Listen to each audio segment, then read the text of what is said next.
ಮಾಡಿ ಭೂಮಿಗೆ ಉಣಿಸೋದ್ರಿಂದ ನಮ್ಮ ಭೂಮಿಯಲ್ಲಿ ಎರೆಹುಳುಗಳ ಸಂತತಿ ಜಾಸ್ತಿ ಇದೆ. ಎರೆಹುಳು ರೈತನ ಮಿತ್ರ ಅಂತ ನಾವು ಎಲ್ಲ ಕಡೆ ಕೇಳ್ತೀವಿ, ಓದ್ತೀವಿ ಎಲ್ಲ. ಹೌದು, ಎರೆಹುಳದ ಕೆಲಸ ಏನಂದರೆ ಇದು ಅದ್ಭುತ ಕೆಲಸ ಮಾಡುತ್ತೆ ರೈತರಿಗೆ. ಈ ಮೆಕ್ಯಾನಿಸಮನ್ನು ಯಾವ ಮನುಷ್ಯನಿಂದಲೂ ಮಾಡಲಿಕ್ಕಾಗಲ್ಲ. ಯಾಕಂದರೆ ಭೂಮಿಯಲ್ಲಿ ಪೋಷಕಾಂಶ ನಾವೇನು ಹಾಕ್ತೀವಿ, ಈ ಸಾವಯವ ಉತ್ಪನ್ನಗಳನ್ನು ಮತ್ತು ರಸಗೊಬ್ಬರಗಳನ್ನು, ಮತ್ತೊಂದು ಮುಗಿದ ನ್ಯೂಟ್ರಿಯೆಂಟ್, ನಾವೇನು ಅಡಿಕೆ ತೋಟಕ್ಕೆ ಪ್ರತಿಯೊಂದು ಸಸ್ಯಕ್ಕೂ ನಾವೇನು ನ್ಯೂಟ್ರಿಯೆಂಟ್ ಅಂತ ಕೊಡ್ತಾವಲ್ಲ, ಈ ನ್ಯೂಟ್ರಿಯೆಂಟ್ ನಾವು ಕೊಡ್ತಕ್ಕಂಥ ಹೆಚ್ಚು ನೀರು, ಹೆಚ್ಚು ಮಳೆಯಿಂದ ಭೂಮಿಯ ಆಳಕ್ಕೆ ಇಳಿದು ಹೋಗುತ್ತೆ. ಭೂಮಿಯ ಆಳಕ್ಕೆ ಇಳಿದು ಹೋದಾಗ ಅದು ಈ ಗಿಡ ಆಹಾರ ತಗನ ಬೇರುಗಳು ಭೂಮಿಯ ಮೇಲ್ಬದಿ 1 ಅಡಿಯಲ್ಲಿ ಮಾತ್ರ ನ್ಯೂಟ್ರಿಯೆಂಟ್ ಬೇರುಗಳಿರ್ತವೆ. ಈ ಬೇರುಗಳಿಗೆ ಲಭ್ಯ ಆಗಲ್ಲ. ಅದು ಲೀಚ್ ಔಟ್ ಅಂತ ಹೇಳ್ತೀವಿ. ಭೂಮಿಯಲ್ಲಿ ಬಸಿದು ಹೋಗುವ ಯಾವುದೇ ತರಹದ ಪೋಷಕಾಂಶಗಳನ್ನು ಈ ಎರೆಹುಳು ಏನು ಮಾಡುತ್ತೆ, ದಿನಕ್ಕೆ ಒಂದು ದಿವಸಕ್ಕೆ ಕಡಿಮೆ ಅಂದ್ರೆ 30 ಸಾರಿ ಭೂಮಿಯ ಆಳಕ್ಕೆ ಹೋಗಿ ಅಲ್ಲಿರ್ತಕ್ಕಂಥ ಮಣ್ಣನ್ನು ತಗೊಂಬಂದು ಮತ್ತೆ ಮೇಲೆ ಆಗುತ್ತೆ. ಹಿಂಗೆ ಹೋಗುತ್ತೆ, ಹಿಂಗೆ ಬರುತ್ತೆ, ಹಿಂಗೆ ಹೋಗುತ್ತೆ, ಹಿಂಗೆ ಬರುತ್ತೆ.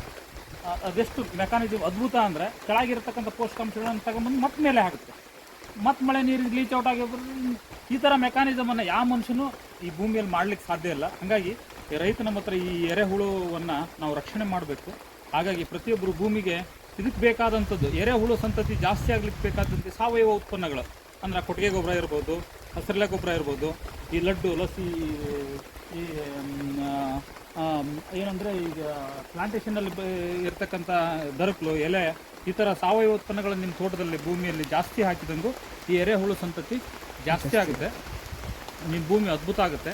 ಎಲ್ಲ ನ್ಯೂಟ್ರಿಯೆಂಟನ್ನು ಒದಗಿಸಿರ್ತಕ್ಕಂಥ ಈ ಅದ್ಭುತ ಕೆಲಸನ ಯಾವ ಮನುಷ್ಯನೂ ಮಾಡಲಿಕ್ಕೆ ಸಾಧ್ಯ ಇಲ್ಲ. ಹಾಗಾಗಿ ಬರೀ ಎರೆಹುಳು ಬಗ್ಗೆ ಮಾತಾಡ್ತಿದ್ದೀನಿ. ಎರೆಹುಳು ಸಂತತಿನ ನೀವು ಉಳಿಸ್ಬೇಕು ಅಂತಂದರೆ ನಾವು ಇಷ್ಟೆಲ್ಲ ಕಾನ್ಸೆಪ್ಟ್ಗಳನ್ನು ತೋಟದಲ್ಲಿ ತರಬೇಕು ಅನ್ನೋದು ನನ್ನ ಮನವಿ. ನೋಡಿರಿ, ನಮ್ಮ ತೋಟದಲ್ಲಿ ತಿಪ್ಪೆ ಹುಡ್ಕಲ್ಲ, ತಿಪ್ಪೆ ಬದಲು ನಮ್ಮ ತೋಟವನ್ನು ತಿಪ್ಪೆ ಮಾಡಿದ್ದೀವಿ. ನೋಡ್ಬೋದು ನೀವು ಇದೆಲ್ಲ ನೋಡ್ಬೋದು.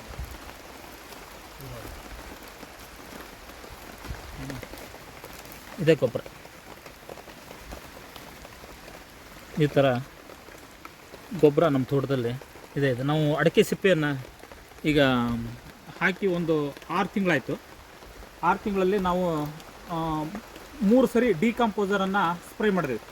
ಬೆಲ್ಲ ಮತ್ತು ವೇಸ್ಟ್ ಡಿಕಂಪೋಸರನ್ನು ಬ್ಯಾರ್ಲಿ ಹಾಕಿ ಕರಡಿ ಒಂದು 10 ದಿವಸ ಇಟ್ಟು, ಆಮೇಲೆ ಆ ವೇಸ್ಟ್ ಡಿಕಂಪೋಸರ್ನ ಇಡೀ ತೋಟಕ್ಕೆ ನಾವು ಸ್ಪ್ರೇ ಮಾಡಿದ್ವಿ.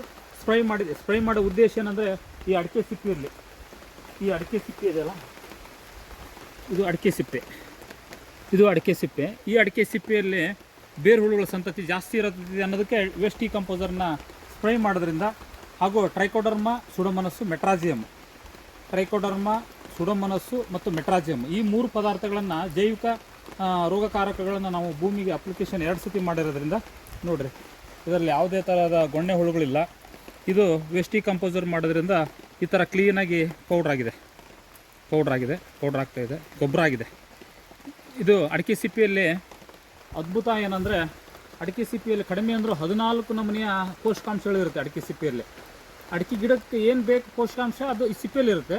ಈ ಸಿಪ್ಪೆಯನ್ನು ವೇಸ್ಟ್ ಮಾಡ್ದಂಗೆ, ಸುಟ್ಟು ಬೂದಿ ಮಾಡ್ದಂಗೆ ಇದನ್ನು ನೀವು ತಿಪ್ಪೆಗೆ ಎಲ್ಲೆಲ್ಲ ಸುಟ್ಟು ಹಾಕೋ ಬದಲು ನಿಮ್ಮ ತೋಟಕ್ಕೆ ತಂದು ಇದಕ್ಕೆ ಬೇಸಿಗೆ ಟೈಮ್ನಲ್ಲಿ ಜನವರಿ, ಫೆಬ್ರವರಿ, ಮಾರ್ಚಲ್ಲಿ 6 ತಿಂಗಳಲ್ಲಿ ಹಾಕಿ, ಬೇಸಿಗೆಯಲ್ಲಿ ಭೂಮಿಗೆ ಹೊದಿಕೆನೂ ಆಗುತ್ತೆ. ಅದ್ರ ಜೊತೆಗೆ ತೇವಾಂಶನೂ ಹಿಡಿಯುತ್ತೆ. ಅದ್ರ ಜೊತೆಗೆ ಅಡಿಕೆಗೆ ಉತ್ತಮವಾದ ಗೊಬ್ಬರವಾಗಿಯೂ ಸಹ ಮಾರ್ಪಡುತ್ತೆ.